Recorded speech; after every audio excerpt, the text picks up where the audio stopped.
Hello everyone, and welcome to my General Hospital official channel. I hope everyone is having a wonderful day. Before we begin, please hit the subscribe button and give this video a thumbs up.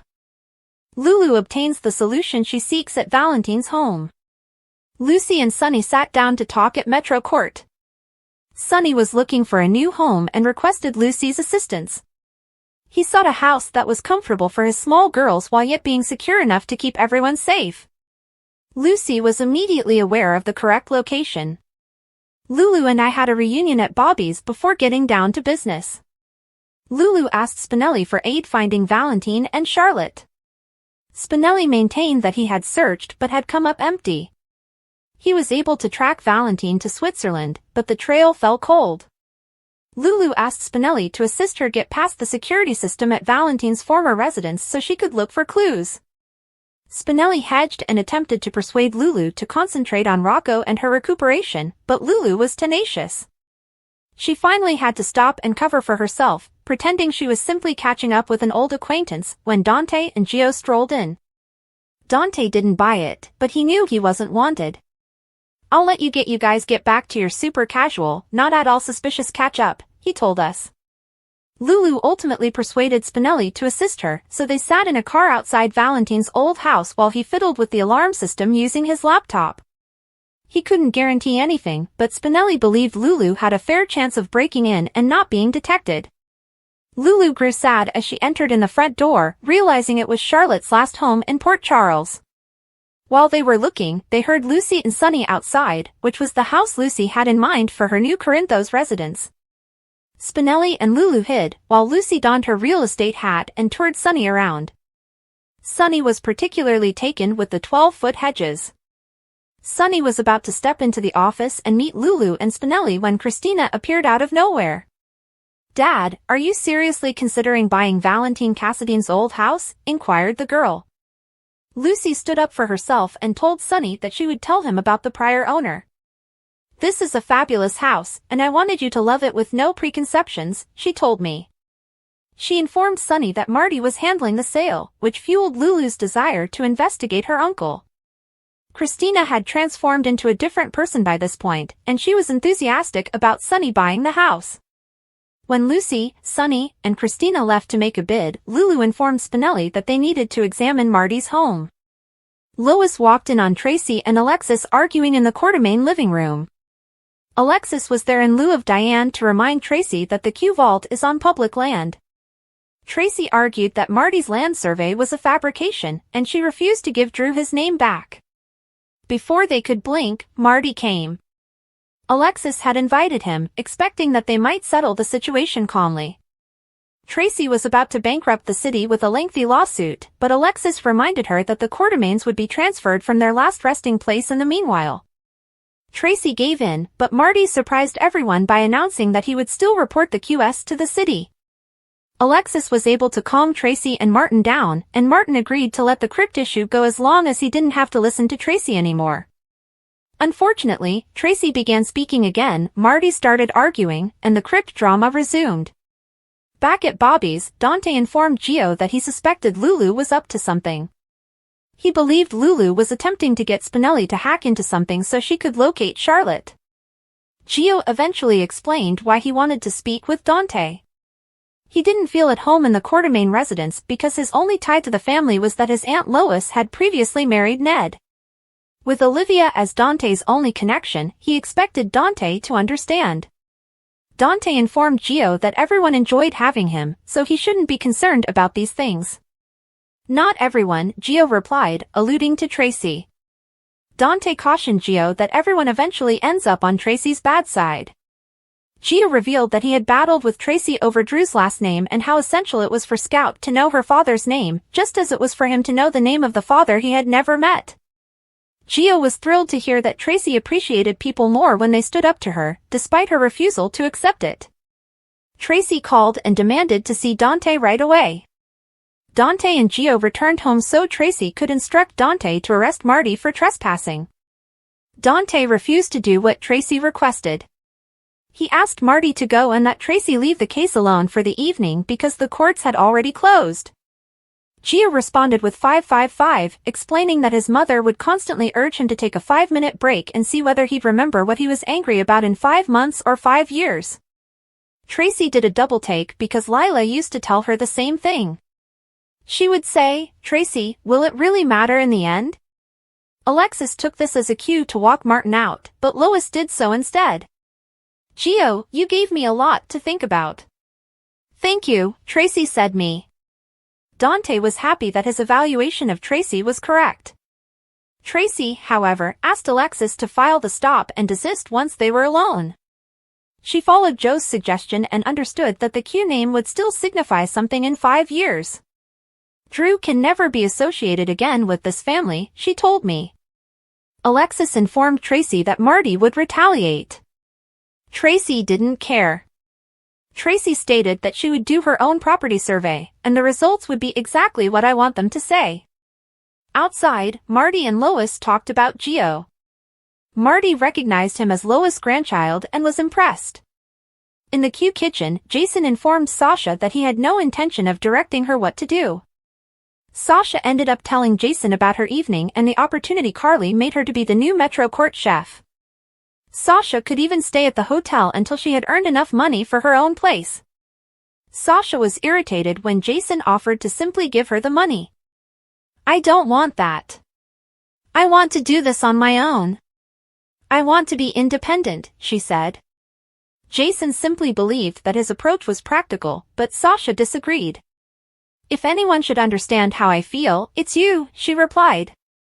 Sasha referred to Jason Q's metamorphosis into Jason Morgan, which occurred approximately 30 years ago. "When you moved out of here after your accident, did you take any family money for your nest egg?" she inquired. When Jason declined, she reminded him that it would have been the practical thing to do. "Well, I didn't even remember my family, and if I had, I wouldn't want them running my life," replied the man. Jason believed his and Sasha's situations were completely different. Sasha stated that she simply wanted to give her baby the greatest life possible. "Last time, I couldn't. I never had a chance," she remarked, recalling Liam's death. Sasha ended the conversation, so Jason walked away. As soon as Sasha was alone in the kitchen, Sidwell stepped in through the back door, saying, "I thought he'd never leave." Sasha grabbed a kitchen mallet and ordered that Sidwell leave. Sidwell convinced Sasha to put down his mallet because he had a business opportunity. "If you persuade Deception's leadership that the warehouse incident was just a huge misunderstanding, I will pay you handsomely," he told you. Sasha's ears pricked up as he promised her $250,000. Sidwell urged Sasha to tell the Deception ladies that he would never have targeted her if Holly hadn't deceived him. Sasha was intrigued by the prospect of all that money, but she never had the opportunity to respond to Sidwell because Jason returned and ordered Sidwell to leave Sasha alone. Brad bought Lucas a drink in the Miami hotel bar. Brad appeared to be enthralled by the lectures they'd attended, but Lucas knew Brad was only there for the vacation part of the trip. They remembered a trip Lucas had planned to take years ago that Brad didn't approve of. Brad acknowledged that he consented to the trip to please Lucas. Lucas informed Brad that he didn't need to do anything to please him because he enjoyed their life together. "I was always worried you were trying to change who you were for me," Lucas said me. Brad stated that he wanted to be a better person for Lucas. "All I wanted was not to hurt you, and that's exactly what I ended up doing," Brad said with a laugh. Lucas made his own confession. He had kept his distance from Brad for the past few years since recalling their good times together hurt more than remembering the bad. Then, when they resumed working together at GH, Lucas would look for Brad on his break. "Are you saying there can be us again?" Brad inquired, just as Lucas drew him in for a kiss. Brad's wishes came true when they moved from the hotel bar to a hotel room. Brad intervened before things got out of hand. "I can't do this. Not until I tell you the truth," he finally said. Portia updated Curtis about the Miami symposium. She was envious that Lucas and Brad were enjoying the Florida heat, but Curtis assured his wife that she didn't have to be jealous for much longer. He was taking her to their own beach paradise. Before Portia could become too enthused about the concept, Drew appeared. Drew was incensed that his membership on the Appropriations Committee appeared to be slipping away thanks to a Baltimore congressman who was friends with Stella. Curtis brushed it off. My auntie has a lot of friends, is all he said. You got your aunt to do your dirty work and screw me over, Drew says. You did that to yourself, Curtis said. Curtis admitted he spoke with Congressman Henderson and just requested that he look into the Esplanade project. You made a big mistake, Curtis. You take something from me, I take something from you, Drew told you. Portia couldn't tolerate listening to Drew, so she intervened. For God's sake, Drew, stop it. Curtis was your friend. He stood by you. He would have stood by you till the end. But you betrayed him. You betrayed your friend, she said. Drew argued that it was the other way around, and Curtis deceived him. Curtis didn't care about Drew's excuse. He was merely pleased to get the Esplanade off the ground. Now it can be approved by the committee without you or your spite getting in the way, according to Curtis. After Drew had walked away, Portia was still concerned that he would give them trouble.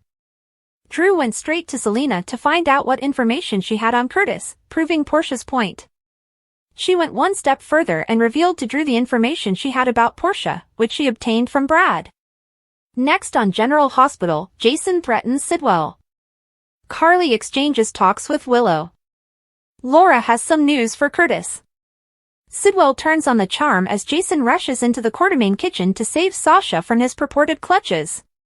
Jason has no idea that Sidwell has just offered Sasha $250,000 to perform him a favor, and she is considering accepting the money.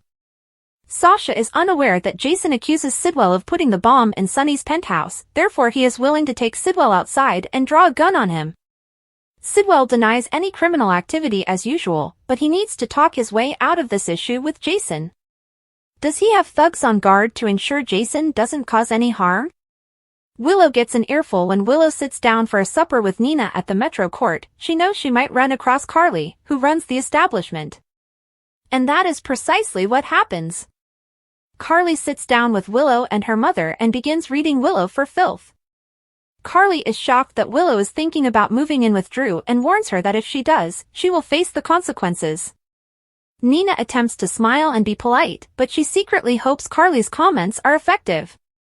Drew continues to make threats. Drew is still upset after learning that Curtis cheated him out of a coveted place on the House of Representatives Appropriations Committee, but he is relieved to have some dirt on Portia. In reality, he rushes straight to Portia with the forged lab results and assures her that she can still save herself. She only has to do what Drew wants. Is Portia going to take this threat lying down, or will she report it back to Curtis? Meanwhile, Laura is astonished to discover that the Esplanade project has received legislative approval, defeating Drew and Sidwell's objectives. She wants to know what threads Curtis pulled to make the magic happen. Will Curtis tell the mayor about his corrupt dealings? Such a special place for us. These two General Hospital stars call Disney the happiest spot on earth. Even the stars of General Hospital need to take time off now and then. Recently, two performers from the show resorted to social media to share their enjoyable time with their separate families.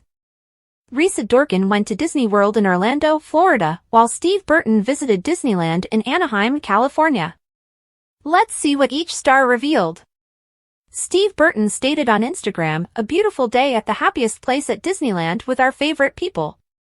Hashtag birthday celebration, hashtag GH, hashtag General Hospital, hashtag Disneyland California, hashtag grateful." Accompanying that was a montage of images of him, his fiancée Michelle Lundstrom, and their respective families arranged to a song called Along the Way by the Hunts. At Beetledees joyfully commented, "It makes me so glad to see you happy. You're such a cute couple," while fan, at Jeannie Palmer 14, commented, "I am so delighted to see you and your loved ones enjoying something pleasant and together. Enjoy your weekend." Instagram comments from fans.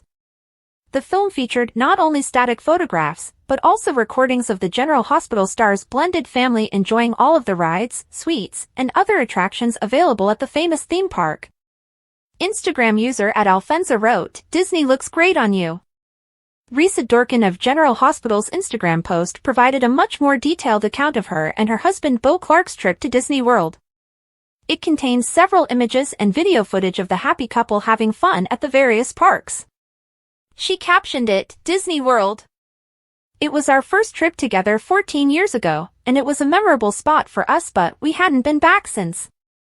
We had a great experience. Party popper growing heart mouseface castle.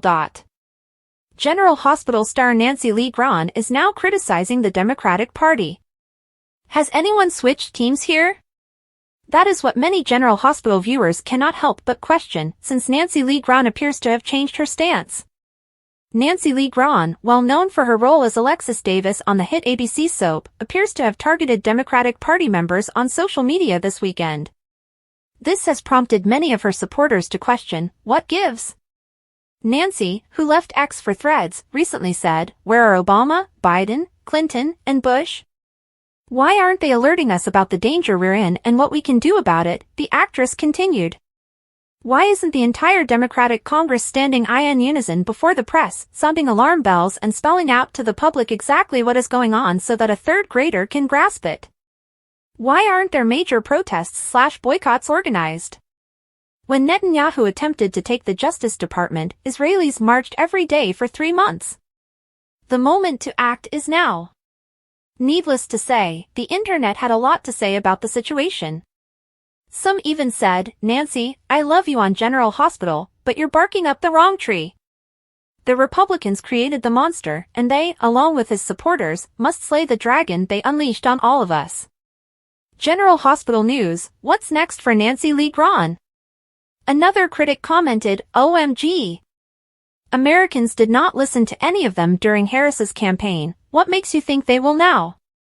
People all across the world heard them. It's time to take ownership now."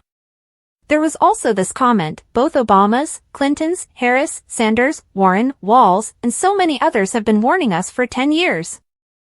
And, like Cassandra, they've been ignored. Stop moaning about what they don't do, and start telling us what you do.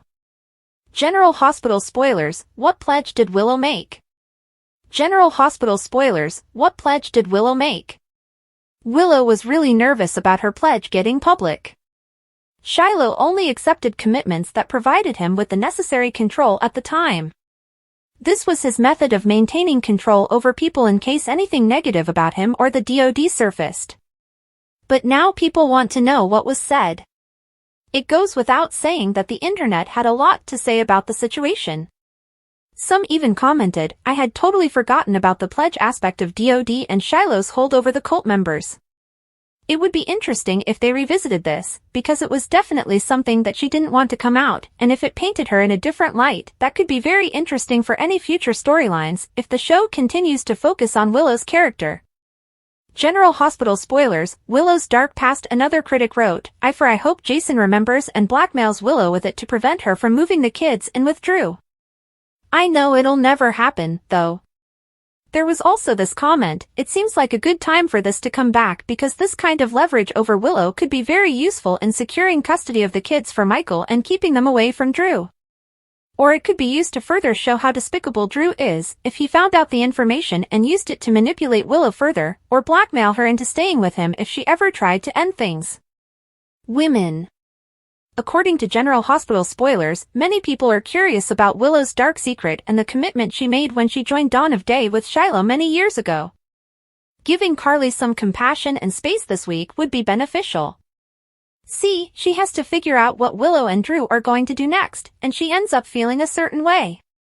At least that's how it seems in GH's weekly video preview. We're coming to this conclusion because Carly lashes out in the video. And Willow is the person she lashes out at. Finding out she's moving in with Drew will set her off, especially since Willow's children from Michael are also moving in with her. An angry Carly has a tendency to get things done. So, should we anticipate Willow to stand her ground or stay at Nina's? Read this, discover who won GH's February Performer of the Month. Threats and confessions elsewhere, Portia is in trouble. When Portia is endangered, how does she react? Because how she answers will determine whether she comes out of the scenario alive. According to the promo for Tuesday's episode, Drew is the one who threatens Portia. The guy has it out for Curtis, and this is his way of getting back at him. Meanwhile, it can't be a coincidence that Brad abruptly confesses just as Portia is threatened. After all, Brad was the one who given his aunt the power he had over Portia. Just as Brad gets close to Lucas in Miami, he pauses and prepares to confess. Will he follow through with it? Will he admit what he did to Portia? And does he feel any sorrow for his actions? Spreading the word, we're forming an alliance with Laura, Jordan, Curtis, and Sonny, all of whom want to keep Drew and Sidwell from taking over Sonny's piece of the Port Charles Pier. When Laura brings news to Curtis, she may know whether the congressman and warlord obtained the eminent domain they sought. If they do, Sonny is screwed and will have to relocate his entire organization unless he files an appeal. Finally, Emma has been back in PC for several months, and we still don't know what's going on with her. She's on a quest to highlight an important issue, animal cruelty. That much we know. Fortunately, Emma is going to confide in Gio, allowing us to learn about her thoughts and feelings. Rebecca Herbst from General Hospital provides a rare family photo and a treat for Liason fans. Rebecca Herbst of General Hospital had a fan-filled weekend, making personal appearances on the East Coast with co-stars Maura West and Cynthia Watrous on March 1st and 2nd. Before the festivities began, the actress took a moment to share a few thoughts with her vast social media following. Becky Herbst's night of sharing Herbst revealed that she was having problems sleeping in a Boston hotel room, so she decided to share some of the sweet gifts she had just received from various fan bases. With Elizabeth's three major loves all returning to GH at the same time, supporters of Lucky and Elizabeth, Jason and Elizabeth, and Rick and Elizabeth feel as if they have won a lottery as the fan bases root for their favorites. While I'm having insomnia in Boston, I thought I'd share some pics of things that have been given to me over the past few plus months, Herbst posted to Instagram. I love them all, #Liason, #lyric, #LNL2, these guys spoil me. Herbst then uploaded photos of flower arrangements given by fans, as well as a Christmas tree and ornament from Jason and Elizabeth, nicknamed Liason, admirers who commemorated their first Christmas together by decorating a makeshift tree in 1999. I was so happy to have this little guy the week we had our power out. And all the ornaments were perfect, she posted on Facebook. Finally, Herbst shared two family photos, something she rarely does. One photo was of herself with her husband, Michael Saucedo, and their three children. The other featured Herbst and Saucedo alone. Herbst tweeted, "And since I'm in a sharing mood, the loves of my life. Yes, I am the shortest one in my house."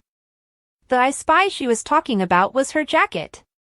Zoom in and look closely, the word Liason is embroidered on the hoodie. Herbst first encountered Saucedo in 1999 when he was cast as Juan Santiago on General Hospital, the biological son of Lily Rivera and Miguel Morez. Saucedo played Juan until 2001, the year he and Herbst married. Herbst, like Elizabeth, has three children with Saucedo, sons Ethan and Emerson, and daughter Ella. Elizabeth has only one child at home because her elder kids, Cameron and Jake, are away at college. Aiden is still in high school and enjoys watching his parents, Lucky and Liz, called LL2, becoming closer. General Hospital speculation, what we know about Anthony Geary's return. The heart desires what it knows it wants. According to General Hospital spoilers, there is a lot of curiosity surrounding Anthony Geary and whether or not he would return to Port Charles to reprise his role as Luke Spencer, despite the fact that the character is no longer alive. General Hospital speculation, here's what we know about Anthony Geary's return. All of the talk started when several fans pointed out how many great characters, including Lucky, are returning. Laura is the mayor of Port Charles, Tracy is still around, and Lulu is, of course, present. After all, if Lulu can awaken from her coma, Luke can undoubtedly rise from the grave, right?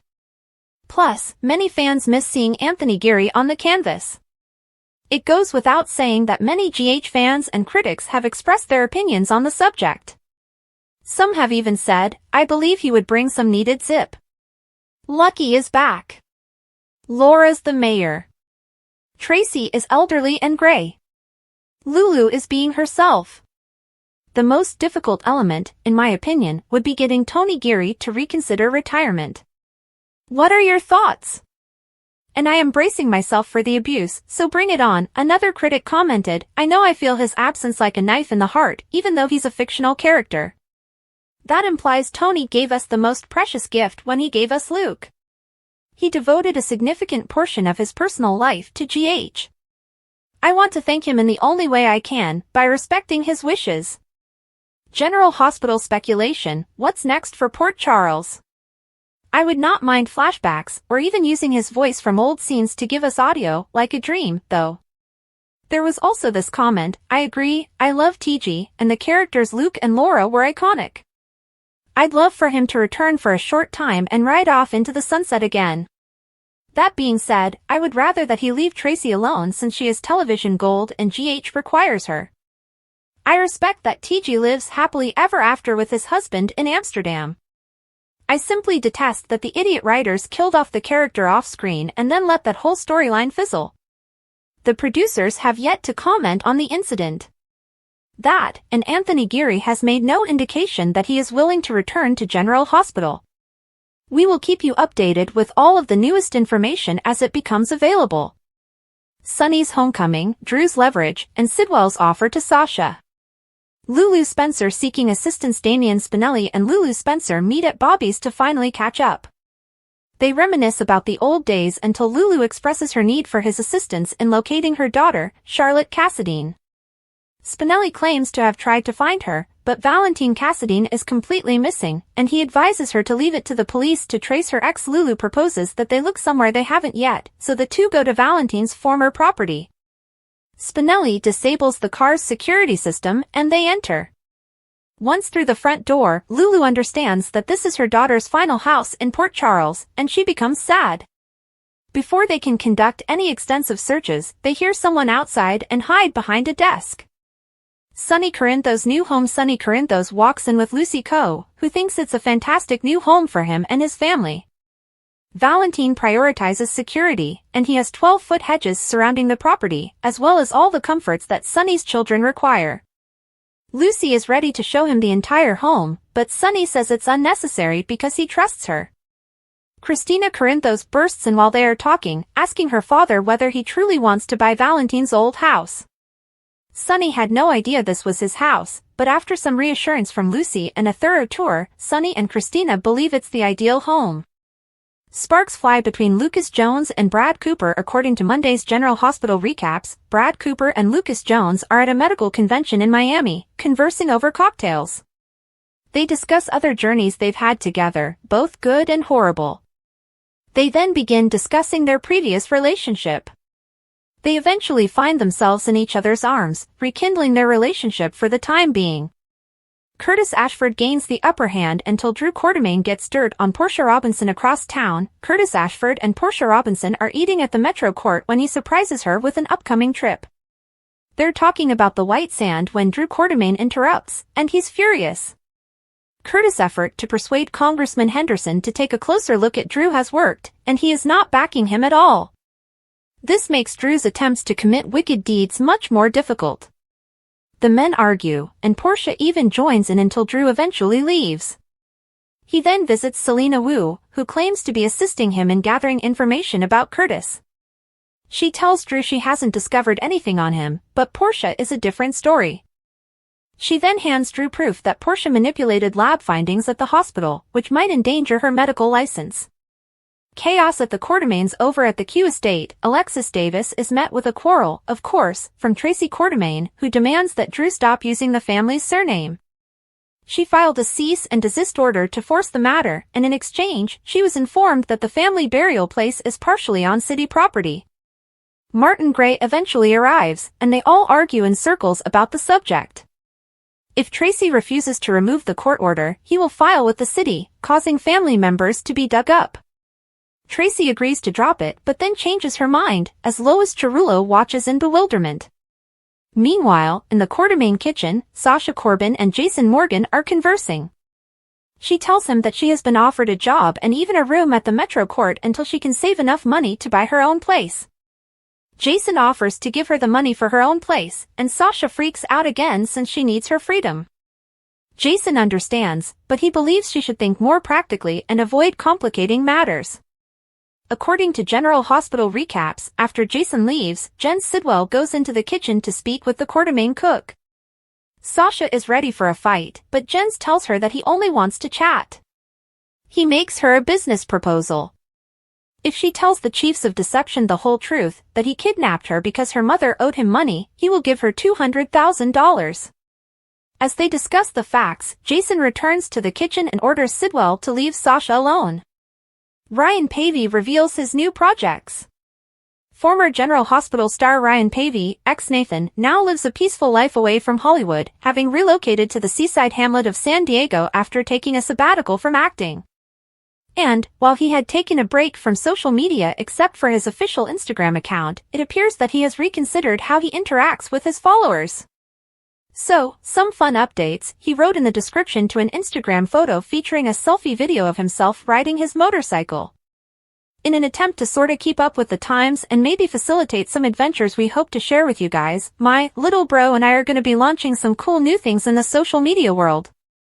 Hitoshi Yuhara, Pavey's brother, is already a regular on his siblings' Instagram account, where the two frequently document their motorcycle trips together. Yuhara, the proprietor of Shirku Sushi in San Diego's La Jolla district, routinely posts food-related content on Instagram and his new TikTok profile. Pavey is now looking to grow his social media profile beyond his personal Instagram account and that of his outdoor adventure company, Fortunate Wanderer.